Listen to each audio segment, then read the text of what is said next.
आपको शायद याद नहीं, मेरा नाम है सलाहुद्दीन।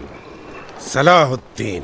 अस्सलामुअलैकुम। आज हम सलाहुद्दीन अय्यूबी के बारे में जानेंगे। सलाहुद्दीन अय्यूबी को यरूशलेम का फातेह भी कहा जाता है। ये कहानी है एक बेहतरीन कमांडर की। तो चलिए शुरू करते हैं with the real story of Salahuddin Ayyubi. 1137 में इराक में एक बच्चा पैदा हुआ जिसका नाम यूसुफ बिन अय्यूब था, जिसे आज हम सलाहुद्दीन अय्यूबी के नाम से जानते हैं। उनके वालिद का नाम नजमुद्दीन अय्यूब था, जो उस वक्त चंगेज सल्तनत के मिलिट्री लीडर थे। सलाहुद्दीन अय्यूबी ने अपना बचपन पालमेक और दमाश्कस में गुजारा, जहां उन्होंने अपनी स्टडी कंप्लीट की, जैसा कि पोइट्री, फिलोसफी और रिलीजियस नॉलेज वगैरह। सलाहुद्दीन अय्यूबी बचपन से ही अपने चचा नूरुद्दीन जंगी से बहुत इंस्पायर थे, जो उस वक्त सीरिया के रूलर थे और क्रूसेडर्स के खिलाफ थे। नूरुद्दीन जंगी पूरी मुसलमान उम्मत को यूनाइट करना चाहते थे। उस वक्त फातिमी खिलाफत इजिप्ट पर रूल कर रही थी, जो कि शिया मुसलमान थे और वो 10th सेंचुरी से हुकूमत करते आ रहे थे। लेकिन अब जाकर उनकी हुकूमत में कुछ इंटरनल मैटर्स की वजह से उनकी हुकूमत कमजोर होने लगी और इसी दौरान में क्रूसेडर्स फलस्तीन और सीरिया जैसे स्टेट्स पर अपना कंट्रोल जमा रहे थे। वहीं सीरिया में जंगी सल्तनत, जो कि नूरुद्दीन जंगी के अंडर में थी, इजिप्ट पर अपनी ताकत बढ़ाने और मुसलमानों को यूनाइट करने में लगी हुई थी। नूरुद्दीन इजिप्ट को अपने कंट्रोल में लाना चाहते थे, क्योंकि इजिप्ट एक बहुत ही अमीर और स्ट्रेटेजिकली इंपॉर्टेंट सिटी था, जो कि क्रूसेडर्स के खिलाफ लड़ने के लिए बहुत जरूरी था। 1160 में सलाहुद्दीन अय्यूबी के एक और चचा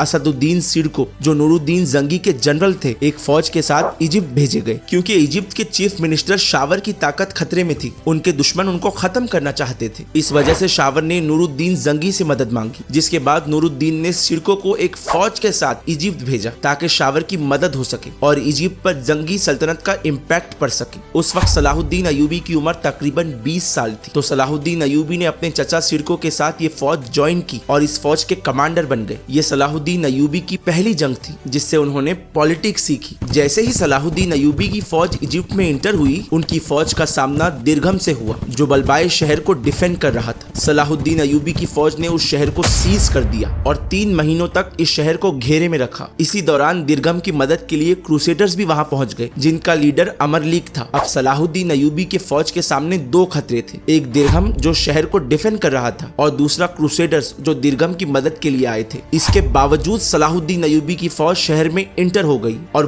पूरे शहर पर कब्जा कर लिया। दिरघम को कत्ल कर दिया गया। इसके बाद शावर दोबारा वजीर बन गया, लेकिन सलाहुद्दीन अय्यूबी के चचा शिरको की इस कामयाबी को देखकर शावर को अपनी ताकत खतरे में नजर आने लगी। उसे लगा कि कहीं शिरको उसकी ताकत पर कब्जा न कर ले, तो उसने शिरको को धोखा देकर क्रूसेडर्स के साथ मिलने का फैसला किया। उसने अमर लीग, जो कि यरूशलेम का बादशाह था, उसके साथ हाथ मिला लिया। वही अमर लीग जो उसके खिलाफ आया था। आखिरकार 1160 को शावर और शिरको के बीच हालात बिगड़ने लगे, क्योंकि इजिप्ट में जंगी सल्तनत का इम्पैक्ट देखकर शावर इनके खिलाफ हो गया। ये देखकर शिरको ने शावर को खत्म करके इजिप्ट को नूरुद्दीन जंगी के अंडर में लाने का फैसला किया, जिसके बाद दोनों में जंग हुई। इस जंग में शिरको ने अपनी फौज को 3 हिस्सों में बांट दिया और खुद दरमियानी हिस्से को लीड करने लगे, जबकि सलाहुद्दीन अय्यूबी साइड वाले किसी एक हिस्से को लीड करने लगे। दोनों फौज के दरमियान जंग हिजाब के मकाम पर हुई। हालांकि शिरको की फौज तादाद में बहुत कम थी, लेकिन उनके लड़ाई के अंदाज की वजह से वो जंग जीत गए। सलाहुद्दीन अय्यूबी ने भी अपनी फौज के साथ बहुत बहादुरी से जंग लड़ी। इस जंग के बाद सलाहुद्दीन अय्यूबी को जंग लड़ने का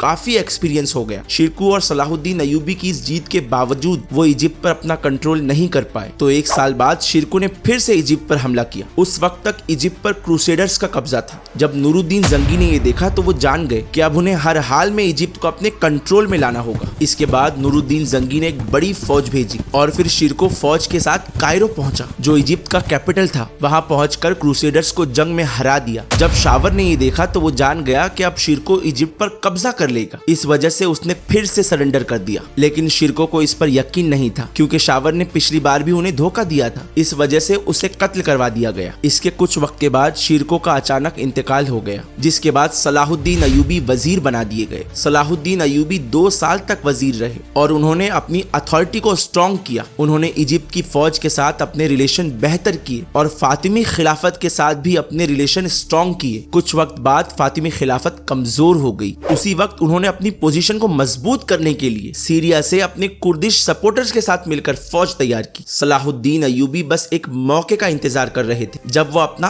आखिरी दांव खेले। सलाहुद्दीन अय्यूबी ने फातिमी खिलाफत के साथ रिश्ते कायम रखे। फिर फातिमी खलीफा अल अदीद बीमार हो गए, जो कि सलाहुद्दीन अय्यूबी के लिए एक मौका था। सलाहुद्दीन अय्यूबी को बगदाद की अब्बासी खिलाफत का सपोर्ट हासिल था। बगदाद उस वक्त सुन्नी फिरके का सेंटर था। सलाहुद्दीन अय्यूबी ने पूरे इजिप्ट की फौज और पॉलिटिक्स पर अपना कंट्रोल कायम कर लिया था, जिससे सलाहुद्दीन अय्यूबी की पोजीशन और ज्यादा मजबूत हो गई। और इसके 3 साल बाद नूरुद्दीन जंगी का इंतकाल हो गया। उससे सलाहुद्दीन अय्यूबी को आजादी मिल गई। अब वो अपने दम पर फैसले कर सकते थे। नूरुद्दीन जंगी के इंतकाल के बाद सीरिया टुकड़ों में बट गया, क्योंकि हर कोई ताकत हासिल करना चाहता था। सलाहुद्दीन अय्यूबी, जो कि इजिप्ट के पावरफुल रूलर बन चुके थे, इस वजह से 1174 में सलाहुद्दीन अय्यूबी दमास्कस पहुंच गए ताकि शहर को अपने कंट्रोल में ले सके। सलाहुद्दीन अय्यूबी ने दमास्कस और सीरियल सिटीज के साथ डील करके उन्हें अपने साथ मिला लिया। बहुत से लोग सलाहुद्दीन अय्यूबी की बढ़ती हुई ताकत को देखते हुए उनके साथ हाथ मिलाना चाहते थे, लेकिन सलाहुद्दीन अय्यूबी के लिए सबसे बड़ा चैलेंज अलेपो शहर पर कब्जा करना था, क्योंकि ये उस वक्त का बहुत इंपॉर्टेंट शहर था। सलाहुद्दीन अय्यूबी ने पहले इस शहर को नेगोशिएशन के जरिए अपने अंडर में लाने की कोशिश की, लेकिन बात नहीं बनी। फिर सलाहुद्दीन अय्यूबी अपनी फौज के साथ अलेपो शहर पहुंचे। उन्होंने इस शहर को सीज कर लिया। सलाहुद्दीन अय्यूबी के पास एक पावरफुल आर्मी थी, लेकिन इस शहर पर हमला करना इतना आसान नहीं था, क्योंकि उनका डिफेंस बहुत मजबूत था। सलाहुद्दीन अय्यूबी ने इस शहर को कई दिनों तक सीज किए रखा ताकि ये लोग हथियार डाल दे। इस दौरान उन्होंने दोबारा नेगोशिएशन करने की कोशिश की और इस्माइल से कहा कि वो उनके साथ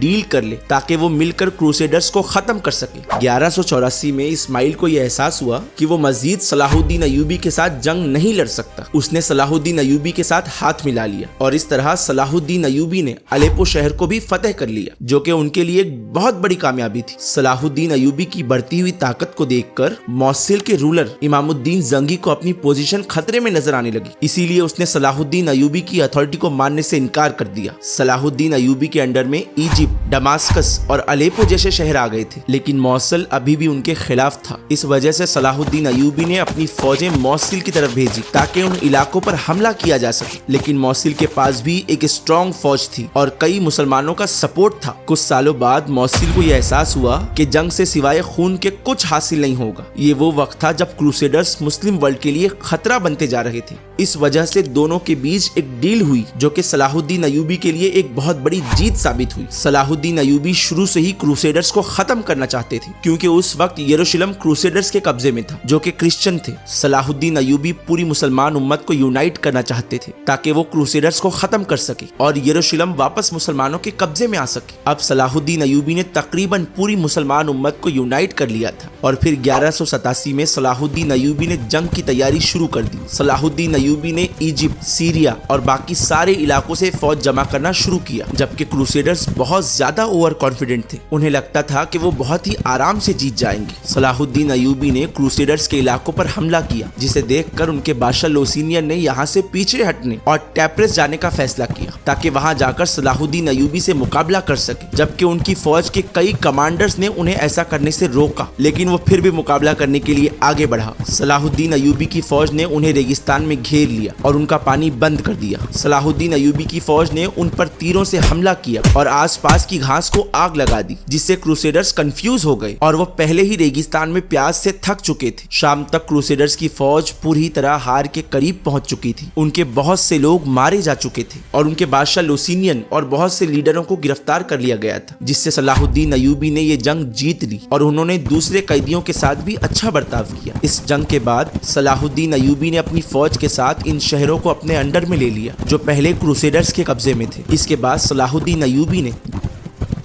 अपनी फौज के साथ यरूशलेम को घेर लिया। यह शहर मजबूत दीवारों से महफूज था और इस शहर को प्रोटेक्ट करने के लिए एक फौज थी, जिसको लीड बलियान नामी शख्स कर रहा था। इसके बाद शहर को सीज कर लिया गया। सलाहुद्दीन अय्यूबी ने इस शहर की दीवारों पर हमला किया, लेकिन दीवारें नहीं टूट सकी। फिर 2 हफ्तों बाद बलियान को यह अंदाजा हो गया कि अब ये दीवारें ज्यादा देर तक उन्हें बचा नहीं सकती और इसके बाद सलाहुद्दीन उन्हें वैसे ही कत्ल करेगा जैसे क्रूसेडर्स ने मुसलमानों को कत्ल किया था जब यरूशलेम को फतेह किया था। जब क्रूसेडर्स ने यरूशलेम को फतेह किया था तो उन लोगों ने एक दिन में 70,000 मुसलमानों का कत्ल कर दिया था। लेकिन सलाहुद्दीन अय्यूबी ने उन्हें ऑफर किया कि वो हथियार डाल दें, हमें बस यरूशलेम चाहिए और हम किसी को भी कत्ल नहीं करेंगे। इसके बाद बलियान ने हथियार डाल दिए और सलाहुद्दीन अय्यूबी ने भी उन्हें पीसफुली शहर छोड़ने दिया। इस शहर को फतेह करने के बाद सलाहुद्दीन अय्यूबी ने क्रूसेडर्स के किसी भी चर्च को नहीं तोड़ा और इस तरह यरूशलेम, जो मुसलमानों के लिए एक इम्पोर्टेंट सिटी है, वो दोबारा मुसलमानों के अंडर में आ गई, जो कि क्रिश्चियंस के लिए बहुत बड़ी शर्मिंदगी थी। और इसके बाद यरूशलेम मुसलमानों के अंडर में ही रहा। आज भी मस्जिद अक्सा में सलाहुद्दीन अय्यूबी का मिंबर मौजूद है।